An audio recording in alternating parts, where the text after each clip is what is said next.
What's going on, everyone? So we got breaking news. Per Shams, D'Angelo Russell is opting in to his $18.7 million contract, something that I've talked about. I just didn't believe he was going to leave. It just didn't make sense. The only team that was really heavily linked to D'Angelo Russell was the Orlando Magic, but he was like 5th on their list of pecking order, and it didn't make sense to me that D'Lo is going to opt out for a maybe this team will offer me something where this is the best course of action. He gets paid at least for this year, and then the Lakers can figure out what they're going to do. It's frustrating that this didn't happen like 12 hours ago, right? Because maybe the Lakers would have Deonte Murray right now, right? Like, it's frustrating. But it's neither here nor there, right? What's done is done. Fortunately, Deonte Murray is a New Orleans Pelicans, but this gives the Lakers a ton of wiggle room now, right?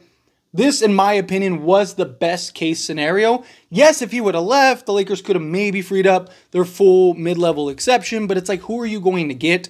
The best option that the Lakers have is to go trade for D'Angelo Russell, or is to work out a trade with D'Angelo Russell, right? And to pick up, whatever, Trey Young, Zach LaVine, whomever. This was the best case scenario for the Lakers, in my opinion. And so the fact that D'Lo has now opted in, the Lakers kind of get to work on trying to explore different options as far as, the trade front goes. The other thing, though, too, is that, like, with Dejounte Murray off the table, which direction do the Lakers go now? Now, this does make things a lot easier for Trey Young, who I've talked about. I still kind of maintain that he's probably the most likely scenario. I know that, they now have the Lakers' 2025 pick, but chances are it's not going to be a lottery pick anyway, right? So, and the only way that the Lakers are going to completely fall apart and it would be a lottery pick is if, knock on wood, LeBron and AD end up missing like 40 games. But even then, even if the Lakers did have Trey and LeBron and AD, that did happen too, the Lakers would probably still be bad anyway. So I don't think that'll be that much of an impact. And also, Atlanta clearly wants to move off a salary. It's something that I've talked about for a while. It's been reported from the Atlanta side of things that Atlanta wants to clear as much salary as possible, that they're hitting the reset button, they're hitting the rebuild button. Now, there is the concern of the Spurs, because Atlanta would love to get back some of their picks from the Spurs, obviously. But I don't know. I just don't think San Antonio gets them, right? There was reports from San Antonio's side that was like, Trey Young, the Spurs aren't interested in because he's not a Spurs type of player. And I do buy that. I don't think that that's the direction they'll go.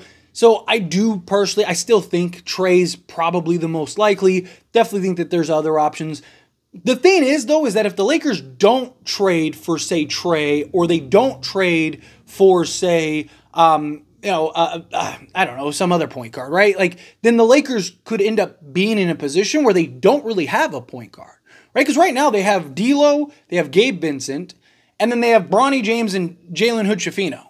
Now, could they work something out to where, maybe Chris Paul comes in on a vet minimum, but Chris Paul may end up going back to the Clippers, and Paul George may end up going to the Golden State Warriors, and supposedly the Clippers want to keep Paul George. So if that's the case, well, then now you're in a position where it's like, okay, well, there goes that. Okay, so like you could end up finding yourself in a position where it's like, okay, we don't have anything, right? Like we have, like, let's say you even get Zach LaVine, right? Or yeah, let's say Zach LaVine, just for an example, right? If you get Zach LaVine, who's your point guard? You moving Reeves to the point, right? Like, and the whole idea is for LeBron James to play off ball, right? JJ Redick wants LeBron to play more off ball. How can he play off ball if you don't have somebody that can get him the basketball and make the proper plays? That's why I think a guy like Trey Young makes a lot of sense, especially with the type of system that JJ Redick wants to run. Again, it's just my thoughts. I could be wrong. I've been wrong before. But I definitely think that Trey kind of seems to be the most likely at this point. But the fact that D'Lo is now opted in, again, wish it would have happened 12 hours ago. Because if it would have happened 12 hours ago, again, Dejounte would have been that. I'm sorry. I know I just said what's done is done. But it just, Just irks. It just is so frustrating because the Lakers might have actually had a real shot at getting him.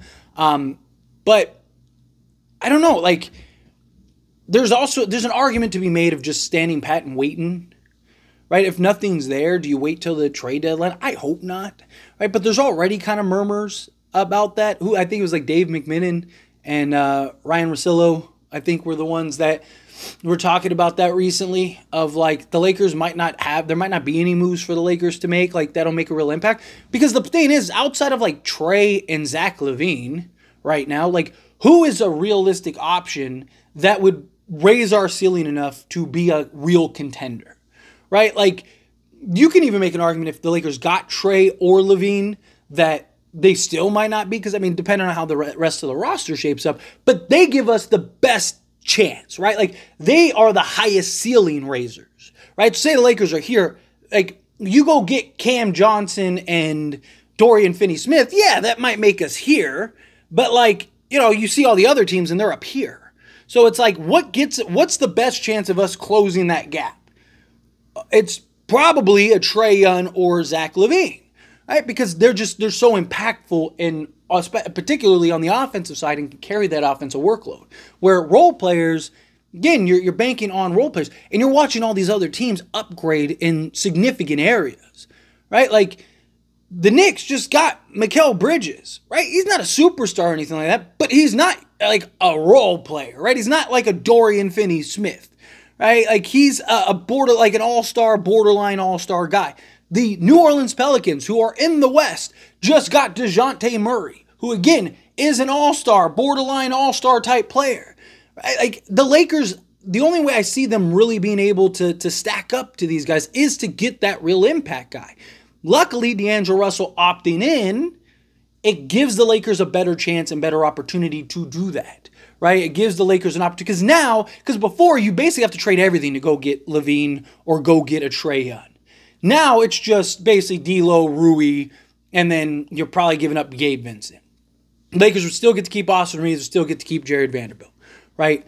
If you get either of those guys, personally, I'd move Reeves to the bench and have him kind of be your sixth man off the bench. If you want to let him run point guard off the bench, then fine, right? But I just think, you know, you got to get some defense, whether it's like Trey, Christie, Vando, LeBron, and AD, so be it. And then you got like Reeves, you know, probably Connect, yeah, and then whoever else they sign, we'll see what they do in free agency, because you'd still be able to go get a center, still be able to do everything. And again, the Lakers only need like 8 or 9 guys anyway, right? Can you maybe get a flyer on, like, can you go get, who is it, Jalen Smith? Just like opt out. Can you go get him? He's like a 6'9" wing that shot like 42% from three-point range, 59%, I believe, from the field. Top of my head, might be a little off on those numbers, but it's in that ballpark. So, like, can you get somebody like that for the mid-level exception and take a flyer on him, and he's a guy that wants to kind of raise his stock? I mean, this is good, right? Again, it's a little frustrating that it took so long. I would have liked it sooner, but, you know, D'Lo's not obligated to do any of this. He didn't even have to. He could have waited, right? He could have taken his sweet time, right? So, you know, I'm glad that this is over, and now we can kind of focus and move forward and figure out free agency, you know, is in 24 hours, right? A little more, I think, time of recording this video. But, like, now you got free agency coming up. It's right around the corner. And now you're in shape to where it's like, okay, let's kind of get all of our ducks in a row. Let's get some quality free agents. Let's try to pull off, hopefully, an impact trade, right? Lakers got 2 firsts and, you know, like 2 pick swaps that they can use on top of, they got, 4 seconds still. So they have, you know, they have a nice little egg that they can pass on to go get a piece or two. And then, you know, Connect, I'd like to keep Connect, and I'd like to keep Austin Reeves, but if you can work that out, keep those guys. I mean, I'm all for trading Austin Reeves. It's the right piece, but especially with Connect. But still, it's you know, it's one of those things. But anyway, as always, this is a discussion. Pass a question on you. Let me know your thoughts and opinions down in the comments below. What do you think? How do you feel? What are your thoughts? Are you glad that D'Lo opted in? Again, this is the best course of action in my opinion. Right? This was the best result for the Lakers in my opinion. But are you happy with this? Are you not? You know, do you want to see, is there a specific trade that you want to make now? Now that you know D'Lo is in and the Lakers now have that $18.7 million that they can use to go work out some type of trade. However you feel, whatever your thoughts are, I'd love to hear it. So let me know down in the comments below. That being said, if you haven't liked this video, hit that like button. Helps me a lot. Helps me enjoy these types of videos, and I truly appreciate it. Not subscribe to the channel, hit that subscribe button. Turn on the bell notifications. Appreciate y'all. See you in the next one. Thank you.